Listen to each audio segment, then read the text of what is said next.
Et avec nous pour en parler en plateau, François Heisbourg, chercheur, conseiller spécial de la Fondation pour la recherche stratégique. Bonsoir François Heisbourg. Bonsoir. J'ai plusieurs questions à vous poser dans un petit instant. On ira également à Kiev, en Ukraine, retrouver Maureen Mercier. Mais pour l'instant, nous allons partir pour la Turquie, à Ankara, retrouver notre correspondante Anne Handlower. Anne Handlower, bonsoir. Est-ce que vous avez des dernières informations à nous donner? Est-ce que l'on en sait davantage sur cette réunion? Alors déjà officiellement, les négociations n'ont pas encore commencé à cette heure. Et d'ailleurs, Volodymyr Zelensky, même s'il est arrivé en milieu de journée en Turquie, n'a confirmé que tard, dans l'après-midi, la participation de son pays à ces pourparlers directs et aussi la composition de la délégation ukrainienne. Il a dit ne pas savoir à quelle heure les pourparlers allaient commencer, en indiquant qu'ils pourraient avoir lieu ce soir ou demain. Et il a expliqué le choix du maintien de cette participation, d'abord par respect pour son hôte, Recep Tayyip Erdogan, et pour le président américain Donald Trump.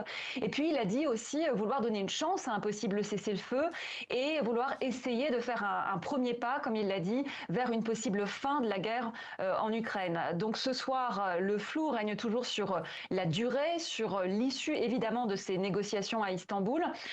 Le ton, en tout cas, de la délégation russe ici était un peu plus constructif que ce qu'on a entendu de commentaires en provenance du Kremlin. Le chef de la délégation russe a dit aujourd'hui que son pays était prêt à des compromis et il dit ce soir qu'il souhaite rechercher de possibles solutions et des points de convergence. Merci beaucoup Anne Handlower depuis Ankara en Turquie. François Heisbourg, pour l'instant, cette rencontre, elle fait un peu pchit, on peut le dire. Est-ce qu'il fallait s'y attendre ? Oui et non. Oui, dans le sens où il paraissait invraisemblable que le président Poutine se déplace pour rencontrer Zelensky, dont il récuse totalement la légitimité. Non, dans le sens où c'est Poutine lui-même qui, il y a quelques jours, a dit qu'il était prêt à avoir des entretiens bilatéraux, directs et inconditionnels avec les Ukrainiens, et d'ailleurs, il fixait la date et le lieu, le jeudi 15 mai à Istanbul. Et donc, le fait que le président russe ait fait faux bond, c'est un énorme lapin qui a été posé, y compris à Trump, qui apparemment se faisait une joie de rejoindre ce petit monde, et sans doute aussi une certaine déception du côté du président Erdogan.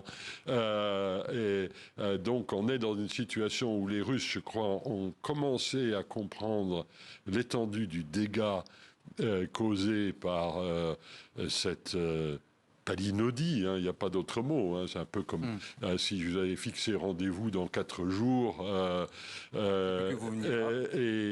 que je ne serais pas venu, mais que j'aurais demandé au fils du concierge d'y aller.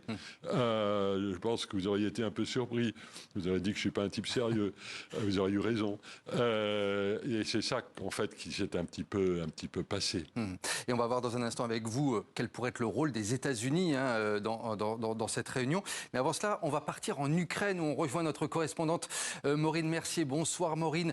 Comment est-ce que l'on réagit dans le pays et notamment à Kiev sur cette réunion qui tarde à débuter, si elle débute un jour ? Voilà, peu de réactions pour le moment. D'abord, tout simplement parce que ne pas voir Vladimir Poutine en Turquie, pour les Ukrainiens, c'est vraiment tout sauf une surprise. Il ne veut pas négocier, il fait juste mine de. C'est ce que l'immense majorité des Ukrainiens pensent. En fait, selon eux, et malheureusement, Vladimir Poutine ne veut pas arrêter la guerre. L'armée ukrainienne le dit, d'ailleurs, aujourd'hui, la Russie a même déjà démarré son offensive. Vous savez combien la belle saison rime avec offensive très puissante. Personne réellement n'espère ces prochains mois même une trêve. Ce que les Ukrainiens espéraient à Istanbul, c'était que l'absence, vous l'avez dit, programmée de Vladimir Poutine en Turquie, elle allait convaincre Donald Trump que le président russe ne veut pas négocier. Donc ils sont forcément un peu désappointés, les Ukrainiens, par la réaction finalement assez molle de Donald Trump. Merci beaucoup, Maureen Mercier depuis Kiev. En Ukraine, François Heisbourg, Maureen Mercier a bien résumé la situation. Est-ce que selon vous, en fait, Vladimir Poutine n'est pas dans une démarche de paix et il a une volonté de poursuivre la guerre ?